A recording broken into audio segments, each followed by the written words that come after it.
తులారాశి వారికి గురువు యొక్క స్థానము అష్టమ స్థానం అవుతుంది. అంటే వృషభ రాశిలో గురువు ఉన్నారు కాబట్టి తులారాశి నుండి లెక్క పెట్టుకుంటే 8వ రాశి అవుతుంది. ఈ 8వ రాశిలో ఉన్నటువంటి గురువు అంత అనుకూల ఫలితాలను ఇవ్వరు. ఇక్కడ చోరాగ్ని నృపభీతిశ్చ గాత్ర గాంభీర్య నాశనం నిష్ఠూరం సాహసం క్రోధ అష్టమస్థే భవేద్ గురవు అని శాస్త్రం. చోర భయము, అగ్ని భయము, అధికారుల వల్ల భయము, అలసట, అలాగే కఠిన వాక్కు, అలాగే సాహసాలు చేయడం ద్వారాగా వచ్చేటటువంటి చెడు ఫలితాలు ఇవన్నీ అష్టమంలో గురువు ఉన్నప్పుడు ఇస్తారు. కాబట్టి వాటి బారిన పడకుండా మీరు ముందు చూపుతో వ్యవహరిస్తూ గురు శ్లోకాలు చదువుకుంటూ ముందుకు సాగాలి.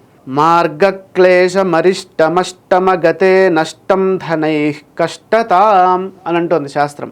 అంటే అష్టమ రాశిలో గురువు సంచారం చేసేటప్పుడు ప్రయాణాల వల్ల అలసట ఎక్కువగా ఉంటుంది, దురదృష్టాలు కలుగుతాయి, ధనక్షయము, క్లేశముల వల్ల పీడింపబడుతూ ఉంటారు. అష్టమ స్థానంలో అక్కడ నెగిటివ్ స్థానం కాబట్టి వ్యతిరేక స్థానంలో గురువు సంచారం చేస్తున్నప్పుడు అంత అనుకూల ఫలితాలు సహజంగా రావు. కాబట్టి తగు జాగ్రత్తలు తీసుకోవాలి. అదేవిధంగా విస్తృతంగా మనం చూసినప్పుడు ఈ దశలో అంటే అష్టమ స్థానంలో ఉన్నప్పుడు అసంతృప్తిగా ఉంటుంది, సంతృప్తికరమైన ఫలితాలు తక్కువగా వస్తూ ఉంటాయి. ఆరోగ్యాన్ని సదా కాపాడుకోవాలి. కార్యసాధనకు బాగా కష్టపడి పనిచేయాలి.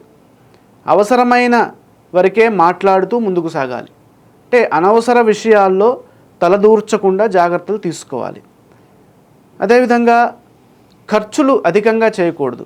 అంటే అనవసర ఖర్చులు చేయకుండా, అదేవిధంగా మన ధనాన్ని వేరే వారు పరుల సొంతం కాకుండా అంటే దొంగతనం కాకుండా చూసుకోవాలి.